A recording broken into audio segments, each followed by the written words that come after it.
여러분 안녕하십니까? 무기탄 통신입니다. 오늘은 우리가 인간관계에서 어떤 그 친분의 관계이든 비즈니스, 업무상의 관계이든 이렇게 진심으로서 호감을 줄 수 있는 태도로서 중국 고대의 성인이었던 주공의 이야기를 하나 해보도록 하겠습니다. 이 주공이라고 하는 인물은 그 중국의 상고시대 때 그 은나라를 멸망시키고 주나라가 천자국이 되는 무왕벌주라는 사건의 주역입니다. 문왕 희창의 아들로서 무왕 희발의 동생이 되죠. 그 이름은 희단입니다.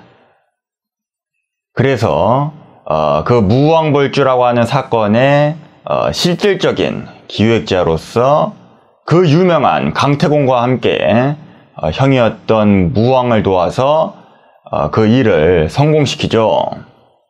그리고 분봉을 할 때 그 노나라의 분봉을 받아서 사마천의 사기 노주공세가의 그 신세 내력이 소개되고 있습니다.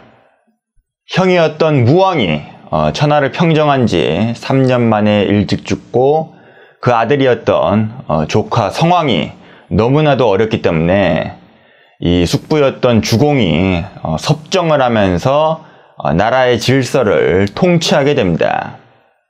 그렇게 함으로써 그 여러 제후들의 반란과 그 주변 이민족들을 제압하면서 그 어수선할 수밖에 없었던 주나라 초기의 상황을 잘 정리하게 되죠. 그리고 그 주나라의 예법과 제도를 정비함으로써 사실상 그 중화민족의 정신문화의 뿌리가 여기에서 시작되었다고 볼 수 있겠습니다.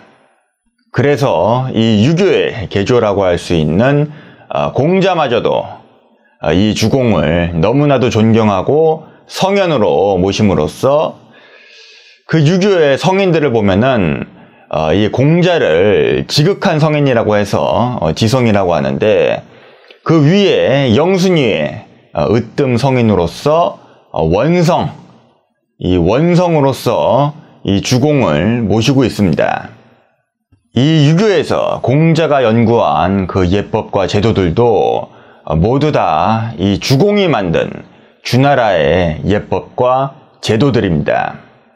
하여간에 이렇게 대단한 성인이 바로 주공인데 이 주공이 뭐 자기 혼자 잘나가지고서 무왕벌주를 일으켜가지고서 은나라를 멸망시키고 주나라를 세울 수가 있었겠습니까?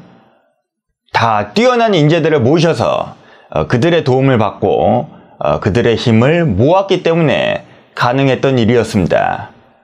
사마천의 사기 노주공세가를 보면은 이 주공이 자기의 아들이었던 백금에게 한 아주 재미있는 그런 말이 있습니다. 나는 문왕의 아들이었고 무왕의 동생이었으며 지금은 성왕의 숙부이다. 결코 천한 신분이 아니었음에도 불구하고 인재가 찾아오면은 한 번 목욕을 할 때마다 3번이나 머리를 물기를 쥐어짜가지고서 만나러 나갔고 한 번 밥 먹을 때마다 3번이나 먹던 음식을 뱉고서 일어나서 인재를 만나러 갔다. 그러면서 오로지 두려워한 것은 천하의 어진 인재가 떠날 것을 두려워했을 뿐이었다. 너도 교만을 삼가도록 하라. 참 너무나도 흥미로운 말이죠. 이 주공이 무왕벌주라고 하는 그런 어마어마한 역성혁명의 일대 사건을 기획하고 준비하면서 얼마나 많은 세상 사람들을 끌어모으려고 노력했겠습니까? 그러니까는 수시로 이렇게 인재들이 사람들이 찾아오는 거죠. 그런데 사람이 어떻게 24시간 대기하고 있다가 그 찾아오는 사람들을 모두 다 만날 수가 있겠습니까? 응? 밥 먹는 시간도 있고 목욕하는 시간도 있어야 그 사람이 살 수 있을 거 아닙니까? 그러면은 뭐 당연히 지금은 밥 먹고 있으니까 좀 기다리쇼. 응? 지금은 목욕하고 있으니까는 좀 기다리쇼 할 수도 있는데 이 주공은 그렇게 하지를 아니하고 밥 먹다가 먹던 걸 뱉어버리고 튀어나오고, 목욕하다가 머리에 물기를 쥐어짜가지고서 튀어나왔다는 것입니다. 더군다나 그 빈도가 한 번 밥 먹고 한 번 목욕할 때마다 3번씩이나 그런 일이 있었다. 심지어는 먹던 음식을 삼켜도 되고, 아니면 감던 머리를 마저 다 감고 나와도 손님이 뭐 기다리면 얼마나 기다린다고 그것마저도 실례가 될까봐 먹던 거 뱉어버리고 감던 머리에 물기 쥐어짜가지고서 나왔다는 거 아니겠습니까? 참 그렇게 해서 찾아간 사람이 이 주공의 그런 모습을 본다면은 정말로 참으로 감동하지 않을 수가 없겠습니다. 물론 기본적으로 서로 이해관계가 맞지 않는다면은 아무리 정성을 다해도 그 관계가 빠그라지기가 쉽겠죠. 하지만 서로 이해관계가 잘 맞음에도 불구하고 빈정상에서 휙 돌아서는 경우도 허다합니다. 그리고 드문 경우겠지만은 지성이면 감천이라고 이러한 정성이라면은 안 될 일도 되게 되는 그런 경우도 있겠습니다. 이 이야기를 들으면은 느끼는 바가 많습니다. 이런 사람들도 있죠. 바로바로 대꾸하고 바로바로 응대하고 바로바로 진행할 수 있음에도 불구하고 격에 안 맞는다. 내가 왜 바로 해줘야 되나? 상대가 아무리 급해도 내가 느긋해야지 내 격이 올라간다. 뭐 이런 마음가짐을 인간관계에서, 심지어는 비즈니스적인 업무적인 관계에서도 가지고서 행동하는 경우를 부지기수로 볼 수가 있습니다. 물론 사람이 너무 사근사근하면은 없어 보이고 만만해 보일 수가 있겠죠.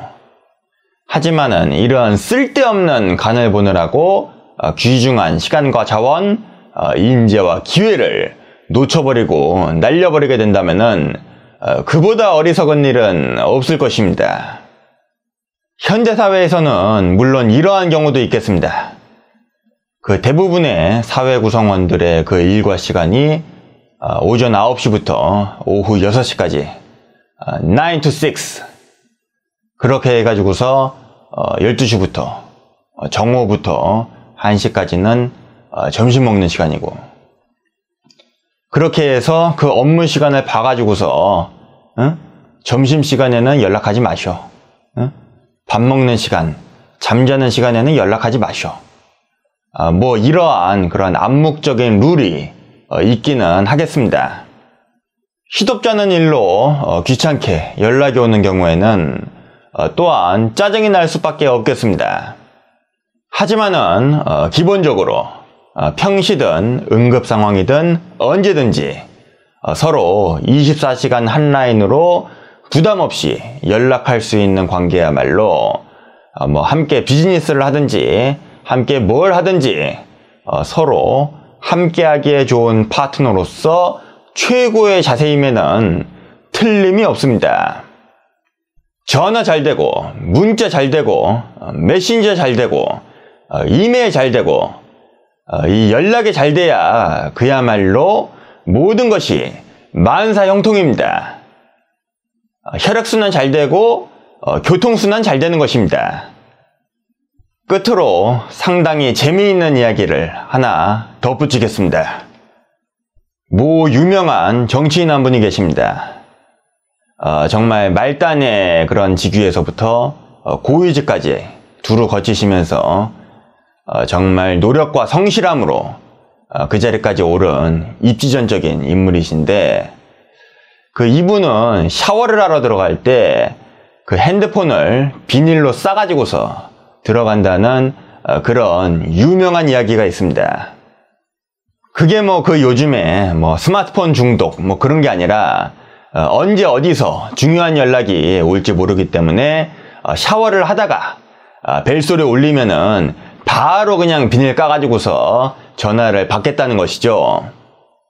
샤워하러 들어갈 때도 이러한 수고를 하는데 당연히 밥 먹을 때나 잠잘 때에도 그 핸드폰 벨소리 이빠이로 키워놓고서 어디서 전화가 오면 바로바로 절대로 연락을 놓치시는 일이 없으실 거라고 생각해 봅니다.